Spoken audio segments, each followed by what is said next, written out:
My ex cheated. So I crashed his Valentine's proposal with the truth. I never expected to be standing in the middle of an upscale restaurant, dressed in a stunning red gown, holding a glass of champagne that wasn't even mine, watching the man who broke my heart get down on one knee for someone else. But life had a way of throwing surprises. And this was my moment. Let's rewind. 3 months ago, I was in love. Or at least I thought I was.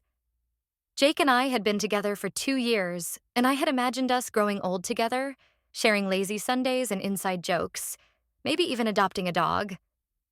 He made me feel safe, special, until the day I found out I wasn't the only one he was making feel that way. It started with a misplaced phone. His, sitting on my coffee table, buzzing nonstop. I wasn't the type to snoop, but something in my gut told me to look. And there it was. Message after message from a woman named Claire. My heart pounded as I scrolled. I can't wait to see you tonight. Love you. Last night was amazing. Hope she didn't suspect anything. My stomach dropped. My vision blurred, my hands shook. I wanted to believe there was an explanation. But deep down, I knew the truth. Jake had been cheating. For months. When I confronted him, he didn't even deny it. Just sighed, rubbed his temples, and gave me a tired look like I was an inconvenience. Look, things just happened, he said, as if cheating was something that just accidentally occurred. Like spilling coffee. Like tripping over a curb. I threw him out, changed the locks, blocked his number, and I swore I was done with him. Until now. Because here he was, kneeling in front of Claire, holding out a diamond ring, while the restaurant staff clapped and guests whispered excitedly. And I? I was about to turn this Valentine's Day into a night neither of them would forget. The restaurant buzzed with excitement. Claire gasped, her hands covering her mouth in shock as Jake held up the glittering diamond ring. People around us sighed, some even pulling out their phones to record the moment. But I wasn't here to celebrate. I was here to ruin it. I stepped forward, clearing my throat just as Claire started to stammer out a response. Wait. The words sliced through the air like a knife. Jake's face, full of fake adoration, went ghostly pale as he registered my voice. His eyes darted to me, widening in horror. Claire turned as well, blinking in confusion. Who? She started, but I cut her off. Sorry, Claire. I just thought you might want to know something before you say yes. I flashed her a polite smile, even as my heart pounded with adrenaline. Jake jumped to his feet so fast he nearly knocked over a waiter. What the hell are you doing here, Emily? His voice was low, desperate, almost like a growl. I took a sip from the champagne flute I had conveniently picked up from a nearby table. Oh, don't mind me. I was just in the neighborhood. But then I saw you about to propose and, well, I couldn't stay quiet. Claire frowned. Jake, who is this? Jake let out a nervous chuckle. No one. Just someone I used to know. I raised an eyebrow. Is that right? Because 3 months ago, I was your girlfriend. You know, while you were sneaking around with Claire behind my back. The restaurant fell silent. A few people gasped. Someone even muttered, "Oh, damn." Claire looked at Jake sharply. What is she talking about? She's lying, Jake snapped, but his voice cracked just enough to betray him. I pulled out my phone, scrolling through the saved screenshots, and held it up for Claire to see. Lying? You mean like these texts? The ones you sent me after we broke up? Here's my favorite. I miss you. I made a mistake. Claire doesn't have to know. Claire's face twisted with disgust. Oh my God. Jake lunged toward me, trying to grab the phone, but I was faster. Careful, I taunted. Wouldn't want to make a scene in front of all these people. The restaurant broke into murmurs as Claire ripped the ring from Jake's fingers and slammed it onto the table. You are pathetic. Enjoy being alone, Jake. And with that, she spun on her heels and stormed out. I gave Jake a sweet smile. Well, That went well, don't you think? He just stood there, fists clenched, jaw tight, completely humiliated. I turned, grabbed another flute of champagne from a waiter's tray, and lifted it in a mock toast. Happy Valentine's Day, Jake. Then I walked away, leaving him to clean up his own mess. And damn, did it feel good. The moment I stepped out of the restaurant, the night air felt lighter. Like I had just shed a 2-year burden off my shoulders. I wasn't even 5 steps down the sidewalk when I heard footsteps running after me. Emily, wait! I turned, half expecting to see Jake trying to throw some last-minute excuse at me. But no, it was Claire. Her hair was still perfectly curled, her makeup flawless, but her expression? It was a mix of anger, relief, and something I could only describe as gratitude. I crossed my arms. You okay? She exhaled sharply. I don't know whether to thank you or punch you in the face for waiting until tonight to tell me. I smirked. Fair. But hey, at least you found out before you said yes. She studied me for a moment, then nodded. Yeah, you did me a favor. I gave her a small shrug. Not really. I just wanted to make sure Jake got exactly what he deserved. Claire let out a dry laugh. Well, you did that. You should have seen his face after you left. He tried to play it cool, but everyone was staring. A few people even clapped when I walked out. I couldn't help but grin.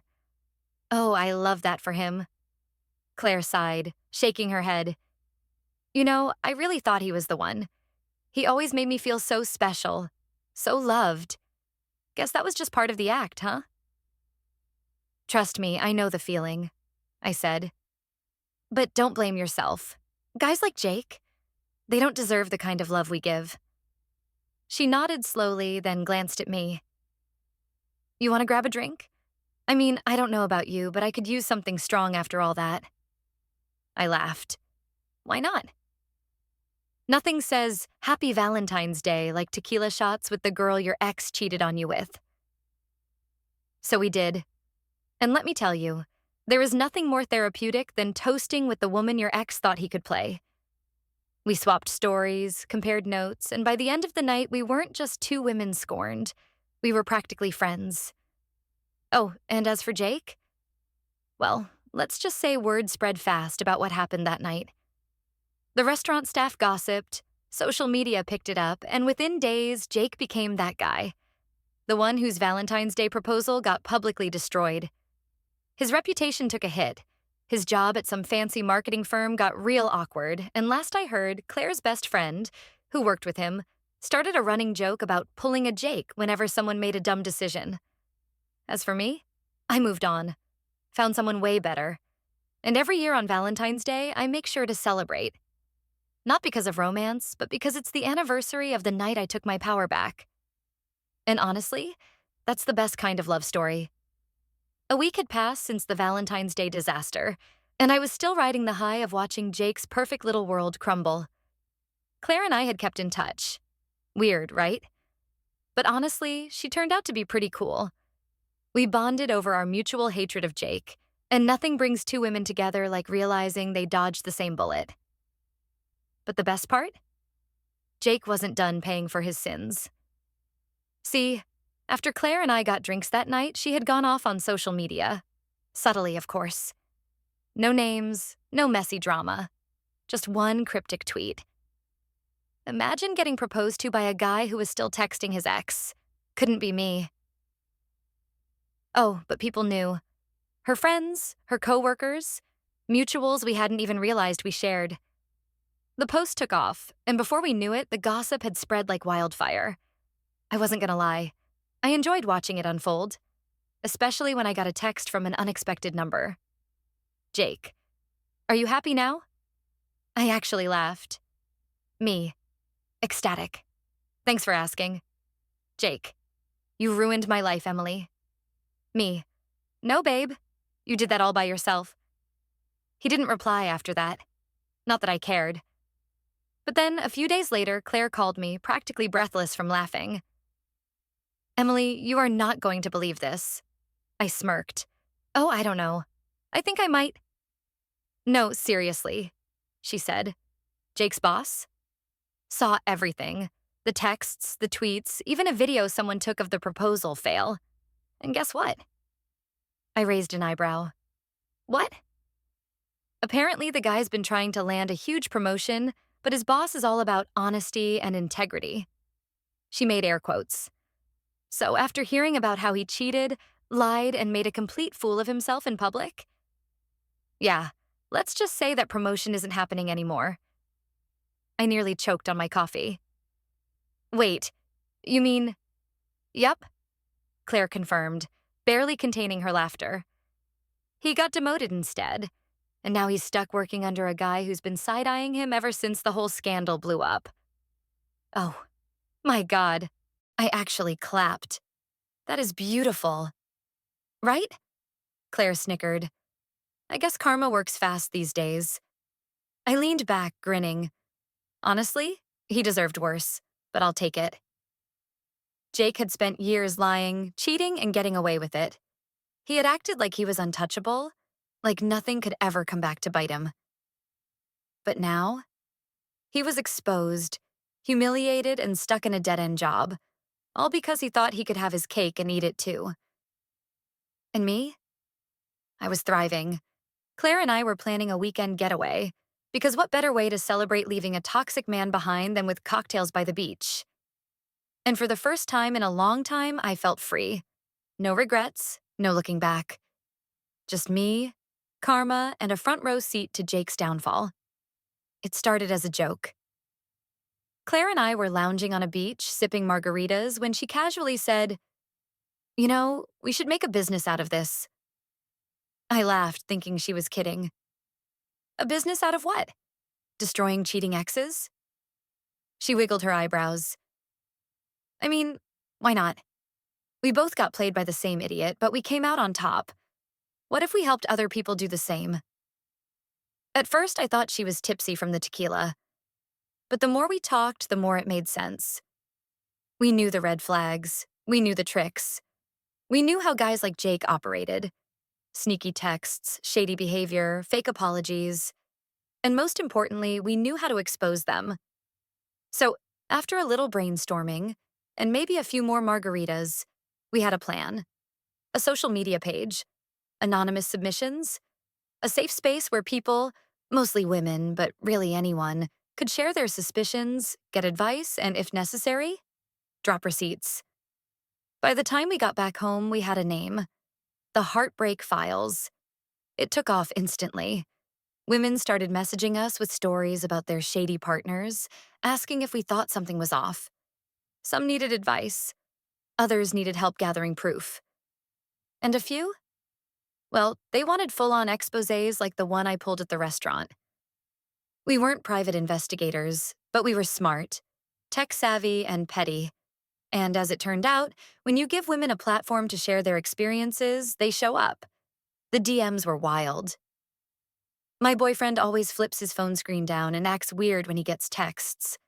Am I overthinking? I found an earring in his car. It's not mine. What do I do? Can you help me decode these shady Instagram likes? And then my favorite kind of message. I need revenge. Teach me your ways. We never encouraged anything illegal, obviously.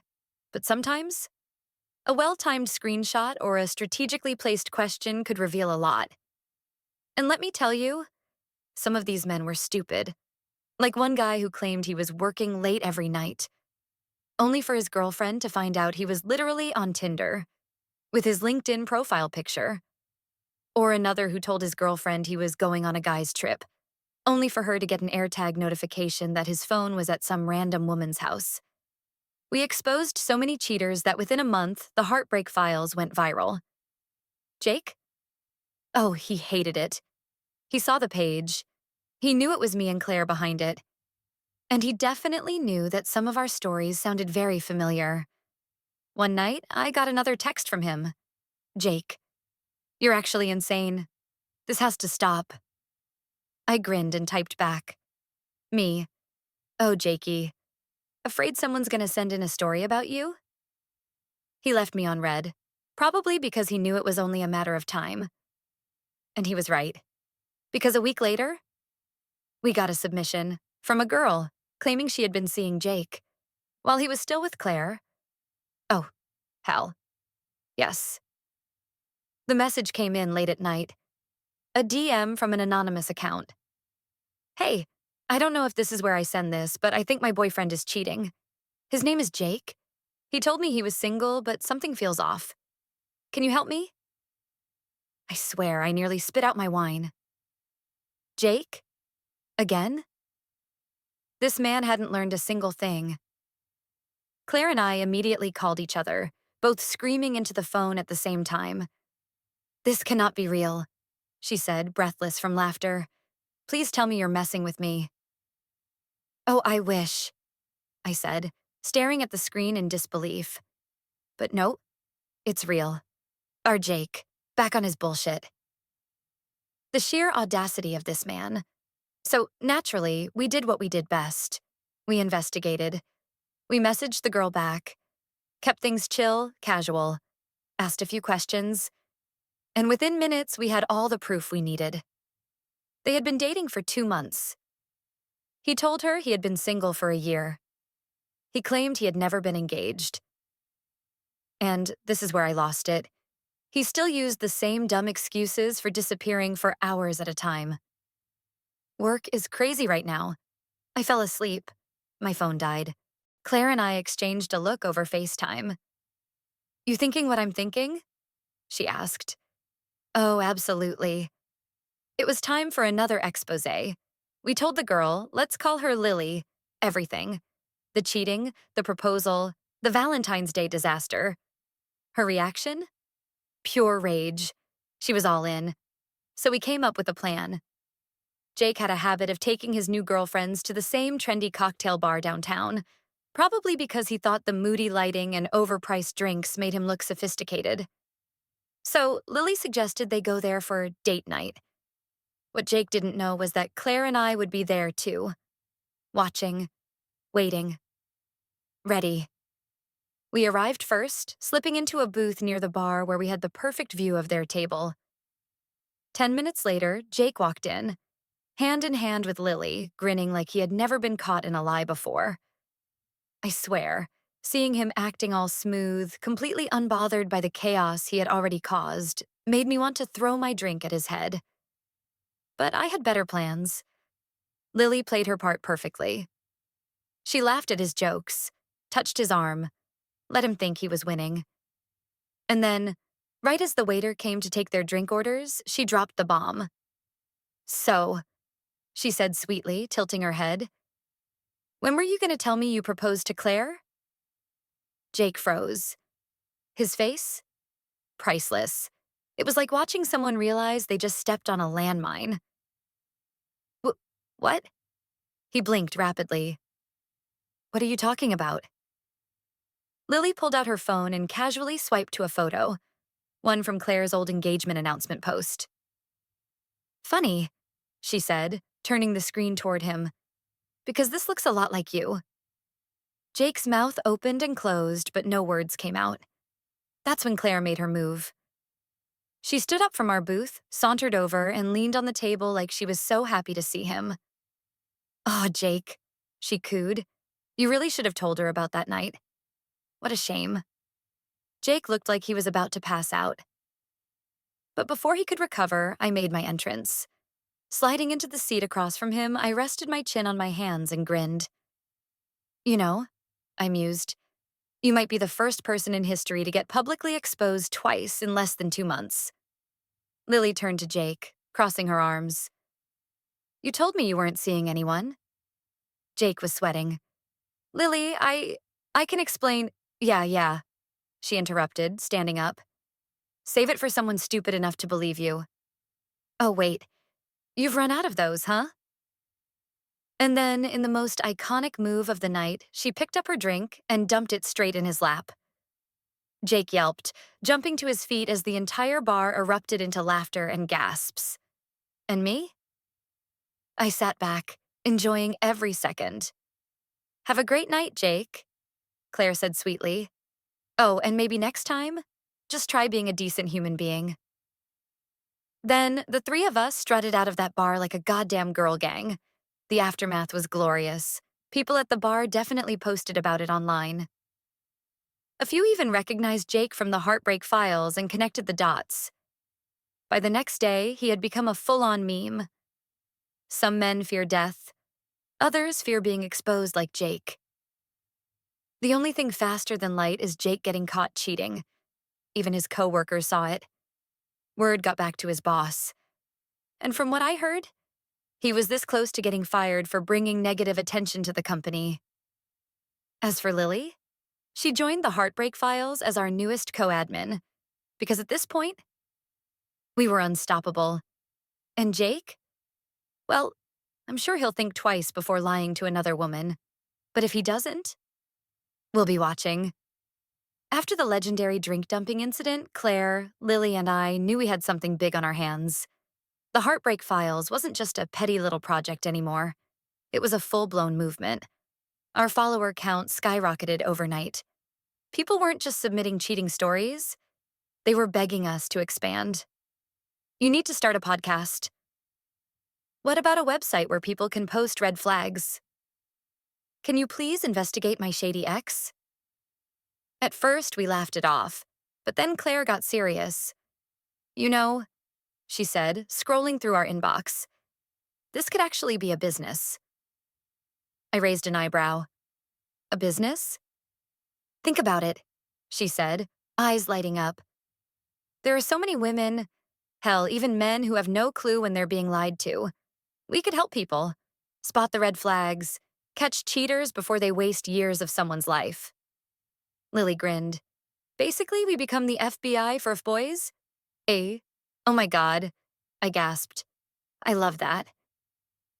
And just like that, the Heartbreak Files 2.0 was born. Jake tries and fails to stop us. But guess who hated every second of our success? Jake. His reputation had gone from successful businessman to that dude who got exposed at a bar. And apparently the embarrassment was getting to him. One night, as Claire and I were brainstorming ideas for our new website, my phone lit up with an all-caps message from an unknown number. Unknown. Take down the Heartbreak Files or you'll regret it. I snorted. Oh wow, so scary. Who could this possibly be? Claire peered over. Gee, what a mystery. I smirked and replied. Me. Aw, Jake, you miss me? You could have just said so. Blocked. But the next day, we got an email. From a lawyer. Well, kind of. The email claimed that the Heartbreak Files was damaging to individuals' reputations, and that if we didn't shut it down, we could face legal consequences. But here's the thing. The lawyer wasn't from an actual firm. It was literally just Jake's friend from college who had gone to one semester of law school before dropping out. We died laughing. Lily even posted a TikTok about it, calling out men who play legal expert only when their dirty laundry gets aired. The video got over 2 million views in 24 hours. And Jake? He disappeared from social media entirely. We level up with Jake permanently out of the picture. We fully launched our website. A database of common cheating tactics, with real-life examples. A check the red flags quiz that helped people spot warning signs in their relationships. And our most popular feature? Anonymous receipts. A place where people could submit proof of cheating, without names, so others could learn from it. We even started hosting live Q&A sessions, where people could ask for advice and share their own stories. Within 3 months, we had 100,000 plus followers, multiple viral posts, and get this, an offer from a media company that wanted to turn our story into a TV show. Yes, seriously. Final update on Jake, because you know you want it. You're probably wondering, what happened to Jake after all this?